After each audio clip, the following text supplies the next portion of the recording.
My name is Robin Frank, and I'm an owner of a real estate company here in Leesburg. It's Brown Carrera Realty. We are family owned and operated, have been since 1990. My father started in this area by being an investor. He started investing in real estate and he was renting out the properties, and a lot of people told him at that time, "What are you doing? You know, nobody is interested in these properties." And he's like, "Yeah." So he took an early retirement from the Postal Service and ended up purchasing rental properties that he converted into adorable downtown Leesburg apartments, which we all know are in high demand and have been for many, many years. So as time went on, people were coming to my father asking if he could manage their properties. He was not a broker. So I was a real estate agent at the time, and he asked me to come on board and work with him, which I was very hesitant to do because I was managing fine on my own, but I listened to his advice and I got my broker's license, and in 2001 I became the broker, and we started the spin-off of Brown Carrera Properties, which is Brown Carrera Realty, which you know, we're still here today, going strong, and so that's me. So you guys are Loudoun County like originals. We are Loudoun County originals as far as I'm going to be 61 coming up soon, and I can tell you that I've been in real estate for 30 years, so half my life. So yeah, it's crazy. It's amazing. How did your dad get into this? You know, he was an executive with the Postal Service. He was running the philatelic sales division in 2 states. And he used to work on doing the demographics and psychographics for different areas where they should put postal services and where they're going to sell the most stamps, you know, philatelic sales. So when he took an early retirement, he decided that he wanted to get into real estate and wanted to invest in real estate. So he did the same thing that he was doing for the U.S. Postal Service, which was to figure out, based on demographics and psychographics and Lord knows what else, where things were going to start moving, I guess is the best way to put it. And he identified Loudoun County and Leesburg in particular as being one of those areas that was going to be like Old Town Alexandria. And so... And where was he at the time? He was in Old Town Alexandria, you know, down in that area. Yeah, he was down in you know, in Northern Virginia, down that way. Yeah. But, and he'd lived there his whole life. He was raised in Old Town Alexandria as a kid, and you know, half those houses that he lived in, they could have probably bought for $30,000. Now they're $3 million properties, and same property footprint, just renovated, and you know, but yeah. So he was smart. He really was, and I got to tell you, I was a real estate agent in Florida at the time, and I would come here and visit, and I'd go into some of these properties, and I'd say, "Dad, what are you doing? What are you doing all the way out here in Loudoun County?" Well, not even so much that. It was his vision. You know, he could look at something that I would say, you know, it wasn't the shiny penny on the street. Let me put it that way, and he could envision what it could be, and he was right. I got to give him kudos there. So he's definitely a visionary for sure. Absolutely. Yeah. Absolutely. And you know, there was risk involved. I mean, God forbid the market had swung the other way or something, but he identified it as not likely. So, and he was right. So. He was right. Wow. Well, a smart man. He had a good hunch. How many properties do you guys manage now in the area? Well, we still manage family-owned properties, so there's about 60 within our family, and then there's another, well, there's a total of just about 300 properties we manage, and really we kind of stay at that level. We're kind of a quirky company where we don't take on more than we want to stay at a certain level, you know, to give the service that we provide. So, yeah. And what services do you provide your clients? Yeah. I know property management is a broad It sure area. is. It sure is. We are available 24/7. We don't have an answer service. It's my husband and I picking up the phone at 2 a.m., 3 a.m. to run over if a hot water heater bursts or there's some sort of an emergency. We do the inspections. We do the repair calls. We do the the maintenance, we deal with the HOA, we collect the rent, we go to court on the owner's behalf if they're in, I don't know, whatever country they're in, I'm the one filing the court papers and going to court. We have a lot of court experience, not because we've rented to bad people, but often the clients that we've taken on were folks that rented to somebody that perhaps they should not have. And that's kind of where we came in. And, I don't do as much as that anymore because, I'm not a lawyer, I never have been, and B, I just, it's a lot of work. So, so that's where when to outsource. Yeah. Well, we recommend things to them. We'll point them in the right direction to get help in the right places. But yeah. So I love my job. I used to feel. My father, when I first started working with him, he said, the one thing that concerns me, Robin, is you're not tough enough. And I said, okay, So he said, you have to be willing to evict your mom on Christmas Eve. And I thought, that's the worst thing I've ever heard, like that's dreadful.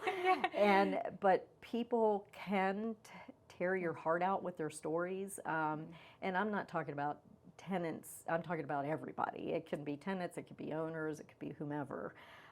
So you definitely want to do your best to try to, it's hard. You have to enforce the lease. The lease is what you have to enforce, good, bad, or indifferent. It's what everybody signed, and that's what you have to enforce. I used to feel like the tax collector in the Bible, but I don't so much anymore because I feel like if I was, which I could be tomorrow, if I or you or anybody were on the other side of that, how would they want to be treated? And I try to treat them the way I'd want to be treated. And so I've been known to show up to evictions with donuts. And I mean, honestly, I'm not even kidding about that. I had a lovely sheriff that used to do the evictions, and she said, I don't know how you do it, Robin, but when I show up for evictions, usually it's a pile of stuff. She goes, your people, even if they can't clean the carpets, they vacuumed. She's like, what the heck? And I go, because I'm nice. I give them coupons for storage, and I'm like, help them in their time of need. And it's funny because some of those folks, I mean, anybody can fall on hard times. Anybody can lose a job. Anybody can lose a spouse. Anybody can have children that are sick, or, I mean, and are there people that make bad decisions? Absolutely. Excuse me, triple it over my words there. But for the most part, it's just life that happens. And those people typically come back around and we help them again. We rent them something else. And, I was going to say, what's it like to walk someone through that process? It's fine because I'm not hiding from them and they're not hiding from me. I'm usually very upfront with this is what's going to happen next, and I'm sympathetic with what's going on, but I tell them I don't have a choice but enforce this. So let's talk about your options. If you choose to do this, this is the way it'll go. If you choose to do that, that is the way it will go, and this I feel would save you money, but that's up to you. If you want to seek legal counsel, I understand, that's fine. I lay it out there, and if an owner asks me to do something that is not kosher, I won't do it. I won't. I've had owners fire me before because I wouldn't take back from the security deposit money that I couldn't justify in the lease that they had a right to. And both times that happened, they came back a year later and asked me to please take them back on again because they learn you can't do that. It's not it's just not good business practice. It's not. You have to be honest with people because that's when people feel bad about what they do, is when they're ripping off people. Right. I honestly feel that way. And it leaves a bad taste in the tenant's mouth, and everybody. That's challenging. It is. Yeah. I had one owner tell me one time, Robin, I keep trying to take you over to the dark side, but you just won't go. True story. Well, you must find something very rewarding about what you do. What do you find most rewarding about? There's a lot that I find rewarding. I mean, I feel like anybody can do anything for a living, but they should take pride in what they do if they're going to do it at all. And I think that helping people get into a property is a big deal. Everybody needs a roof over their head. Everybody needs affordable housing. I can't control the market. I can't control the I can't control the numbers. You know, I'm like an accountant. When I go to renew a lease, I have to go to the owner and say, this is what has rented recently around your property. You know, and So you kind of do your comps. I do my comps, and I make, you know, I just give them the numbers. I'm the accountant. So it's hard, especially in this area. A lot of prices went up very quickly. And I think that the misconception is that owners really gouge people by going way up in rent. But the other side of that story is a lot of owners did not increase rents for 2 years through COVID, and then they ended up increasing rents all at one time, and they got 3 years worth of increases. So I think that's the side of it that, you know, while COVID was going on, there was a lot of homeowners associations that their dues went up. The taxes still went up. You know, all those things went up, and that all of it affects the bottom line. Utility costs went up. And evictions went down, right? Actually, there were all kinds of laws passed where you had to, there was all kinds of post-COVID laws that came out that prevented evictions unless you did this, that, and the other, and you had to accept payment plans and all this kind of stuff. We lost, I believe, 2 tenants, but everybody else we kept whole, meaning landlords and tenants. There were some programs out there where tenants could apply for grants. I had some tenants that were great and they did it and it was no problem. I had other tenants that I think it was paralysis of analysis, so I actually got on the phone and went through the process with these tenants and helped them sign up online. We kept them whole, you know, and got through COVID, and the landlords were good, the tenants were good, and yeah, thank God. Good. And you're able to keep the peace between the two. Yeah, I mean, you know, if they live there, they obviously like the place, they want to stay, and the owner just needs to pay their mortgage. And a lot of the mortgage companies were saying, oh, well, you can defer the payment, but that messes up the owner's, I believe it messes up the owner's, you know, Their mortgage. yeah. And I'm like, please don't do that. Yeah, you know, that's smart. I'm not comfortable with that this is going to come out okay, because you know, if you've ever dealt in mortgage or anything, you know, they tell you one thing, but there's no urgency on their part, the mortgage company, I'm saying. So, right. But yeah, everybody came out okay on that, and it was very tough in property management because we couldn't go in and do inspections as freely as we used to be able to. So sometimes I had to do it via video and stuff like that because people didn't want people in their houses. Well, and not only that, but you know, we're concerned about the public too. We don't want to. You know, I think I had COVID 3 times. My husband had it 3 times or 4 times because we're around the public all the time, and we don't want to go into a property and get them sick, and we don't want them to get us sick, and we have a staff of people. The day that COVID was announced that, you know, everybody should go home and all this stuff, we had laptops that we purchased for all of our staff, sent them home, and had them working remotely within, I mean, that very day. Days. So we never missed a... You didn't miss a beat, just... No, it was great. And we had online payment of rent set up. We had all of that. So, you know, thank God. It was a good way to pivot. Yeah, it was. What are you guys doing for marketing and advertising these days to bring people in? Oh, gosh. We do a little bit of everything. We always have. I'm big on internet advertising. When I first came to this area, 75% of the population was age 44 and younger. That's not the case anymore. You know, we have our population is aging, which is great, but 75% was ages 44 and younger, which meant if we didn't use a lot of internet advertising, you kind of missed the boat. You know, you really did. So, true story. Early on, when I came on with my father, he bless his heart, he could sell anything in the world. He's a great salesman, but he's not a secretary.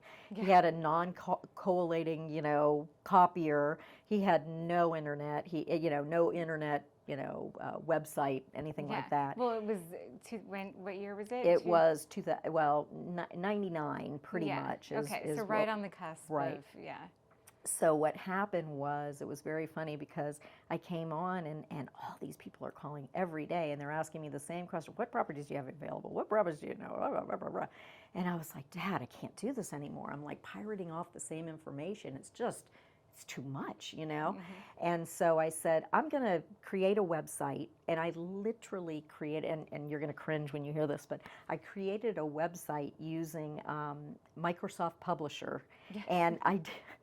And I did this with the help of everybody that was coming in to work for AOL at the time. They were opening a branch. And so they decided that they were going to open this branch, and I had all these AOL people contacting me saying, I need a place to rent. And I'm saying, and I need a website. Let's work together. This is perfect. I'm using Microsoft Publisher. And they're like, what? I said, Hey, but I you don't were care. doing it. You were doing it. You were figuring it out. I said, what are meta tags? What are, all these things? And within 3 days, I had that sucker made, and I published it and sent it out Wow. there, and so that I could say, go to the website, go to the website.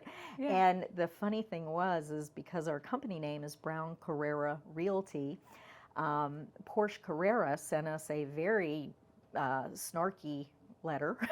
Oh, because Carrera, and Yeah. so they were like, you will cease and desist and not use this name any longer, and blah blah blah.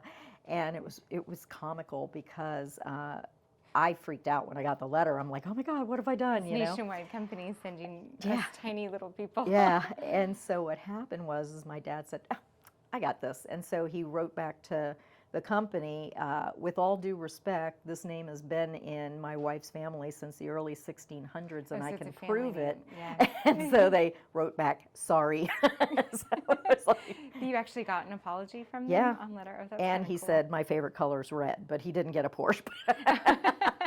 Wouldn't that have been something? Next day shows Yeah. up in your driveway. Yeah. Sorry. No, but sweet. I mean, it was cute. But Yeah. you Does know. your dad still live around He here? does. He lives locally.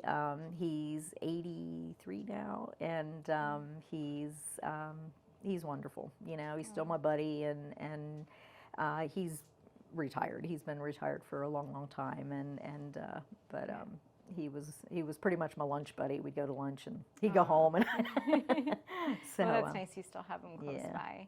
And he taught me, a lot about property management that I would not have learned in a standard office. I mean, it's investing and running a Yeah. return on investments and all that. True it was life skills. Yeah, it was a. What Yep. advice would you give to someone trying to get into property management?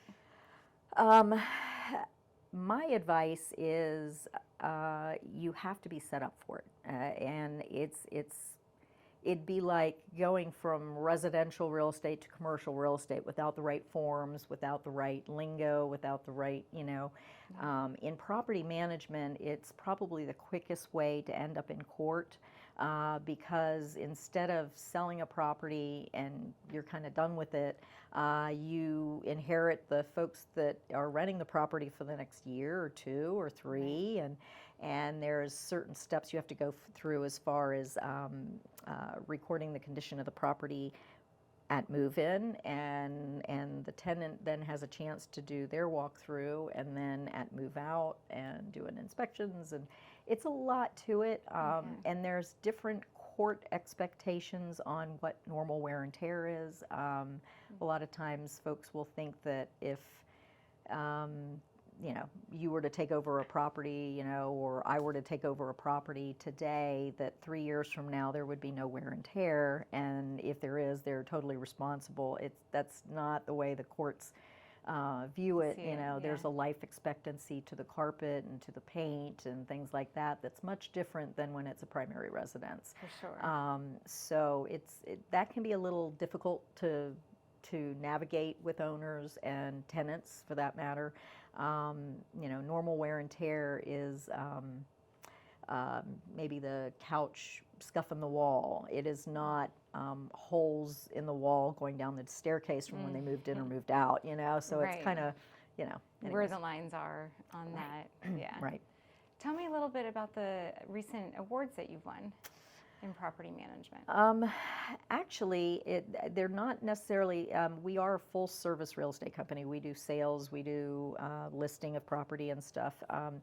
And we do primarily residential, but we also do commercial because some of our investors have commercial in their portfolio. So we lease out, commercial and residential. One of the things that I'm involved in is I've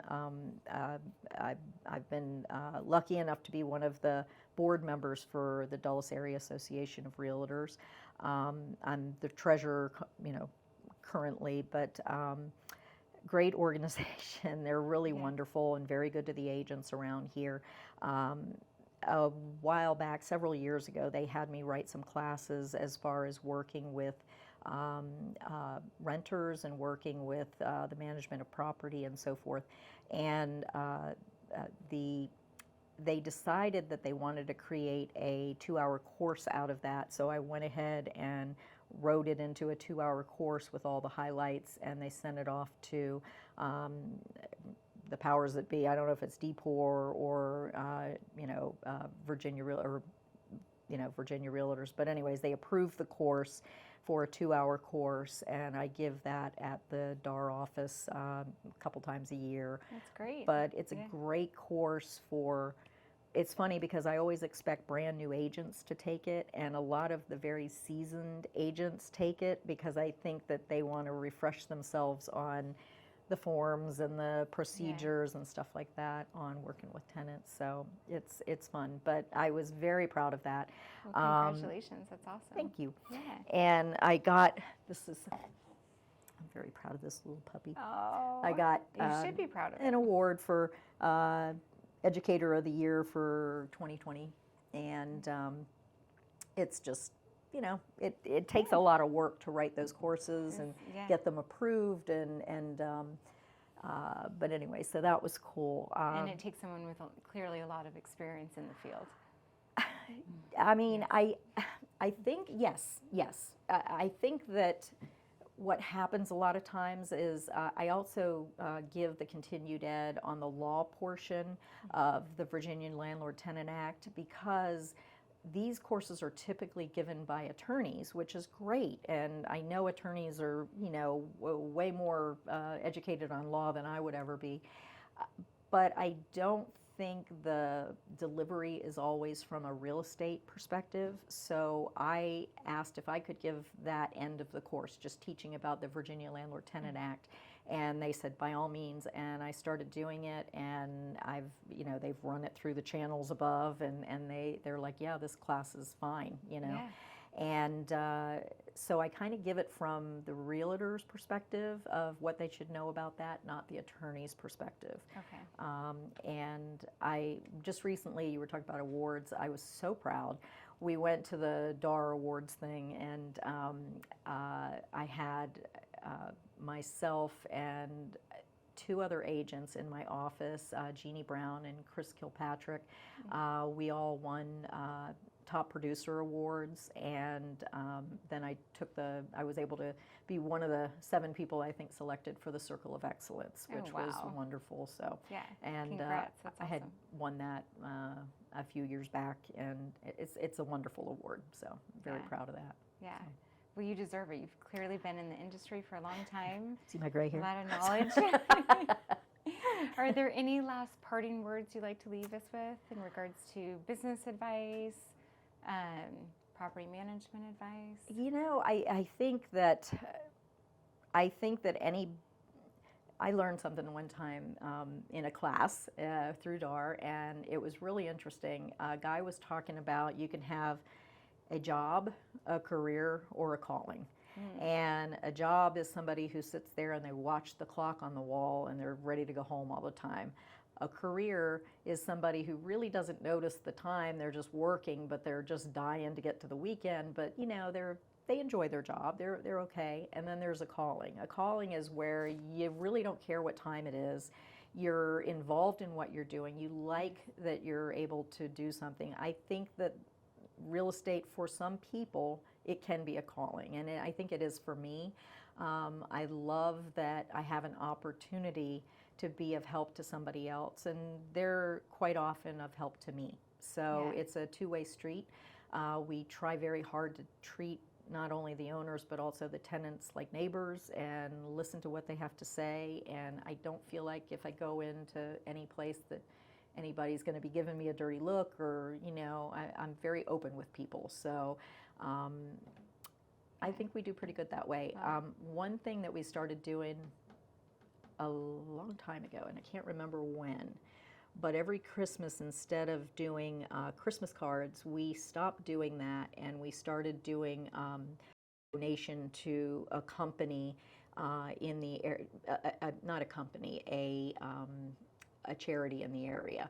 And so what we would do is we would give a certain dollar donation, and then we'd send out a newsletter to all the, electronically to all of our tenants, our owners, our everybody, saying, hey, a donation was made on your, on behalf of all that do business with our company, in lieu of a Christmas card. We hope this is okay. So we've given money to Smile Train to have surgery for 2 children. We've done St. Jude's. We've done a military retirement home. We made them bags for their walkers. Yeah. We've done. But it's great you guys have found ways to give back to the community. So I highly recommend for any company, rather than waste, $1,000 on pre-printed Christmas cards that may end up in the trash, And they will. They always do. Yep. So take a minute, give it to a charity, and let people know that they did it on behalf of those that do business with you. You'll make a great impact to your community, and you'll do something good. So well, thank you. And I love how you said job, career, and calling. Yeah. You have clearly found your calling. I think I have. I think I have. I'm grateful for everything I have. So. Yeah. Well, thank you, Robin, for coming in today. Thanks. Nice to meet you. Pleasure talking to you.